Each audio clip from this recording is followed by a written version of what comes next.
Hello guys, welcome back to my channel.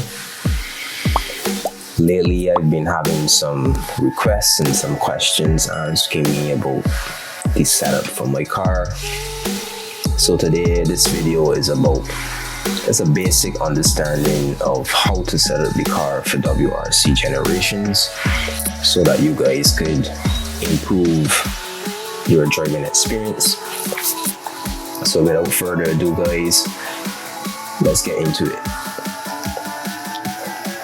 So again guys, like I said, this is just a basic explanation of how these parameters work, what they are, etc. And this is not an in-depth tutorial. So firstly, the suspension guys, sliding these parameters to the right, the springs, the shock absorber compression, the shock absorber rebound, sliding these parameters to the right stiffens the springs and the shocks, which will be ideal for tarmac stages, and these parameters to the left softens the suspension, which will be more ideal for snow and gravel light stages.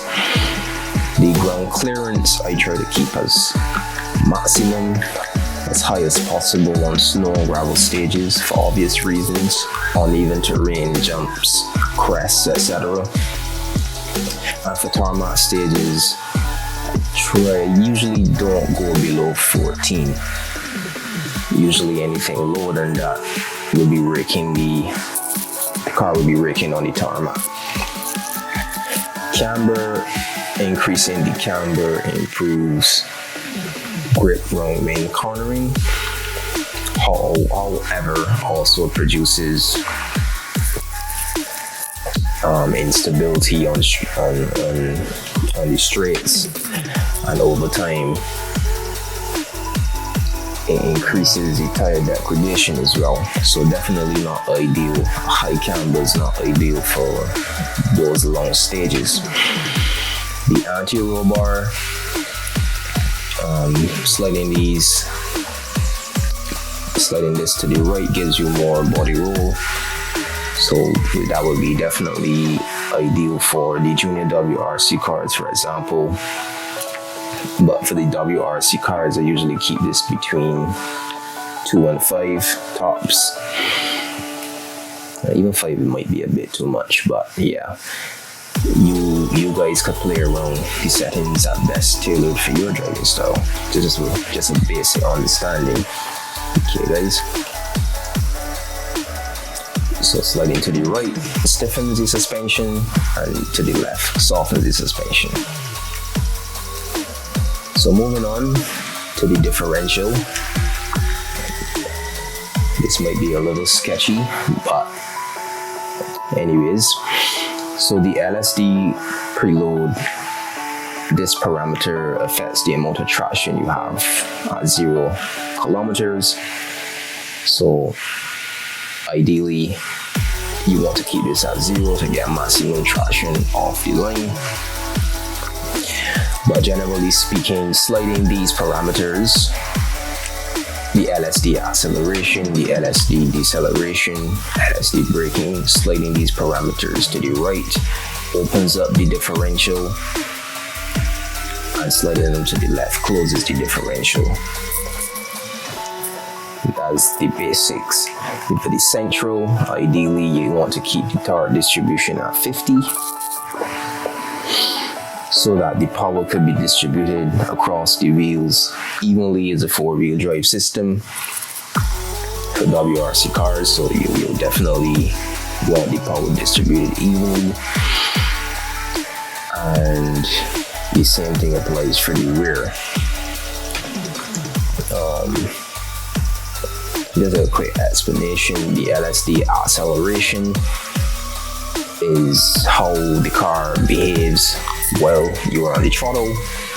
The acceleration is when you're not applying gas on the throttle, and braking is braking. So yes, that's the differential. So moving on to the brakes guys, this is pretty straightforward. The more you slide parameters to the right sends the braking force to the front of the car. So ideally, best suited for tarmac stages where you get more stopping power at the front of the car.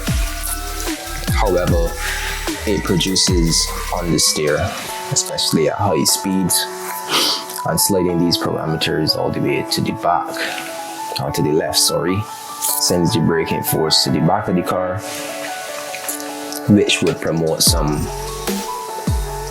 oversteer.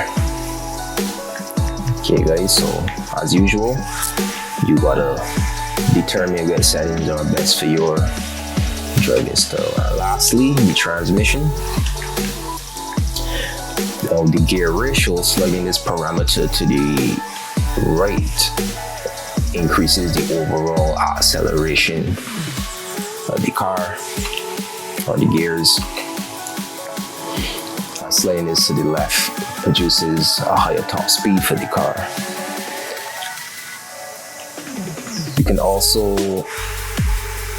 change the timing between the gears individually.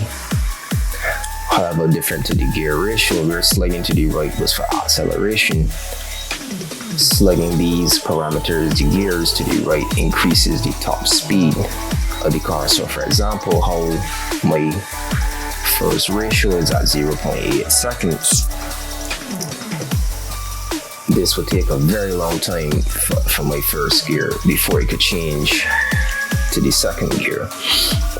So sliding to the right increases the timing. It takes a very long time to change the gear, and sliding to the left is for a shorter gear system. Okay, so if you want top speed, you could extend the gears, but if you want acceleration, you shorten the timing between the gears for acceleration. Okay guys, so that's it for this video. Just a basic understanding, like I said guys, as the player, you still gotta experiment. It's really a trial and error situation. But thanks for watching guys. I hope this video helped you, or at least gave you a basic understanding. Please leave a like, comment, subscribe, all that good stuff. And I will see you guys in my next video.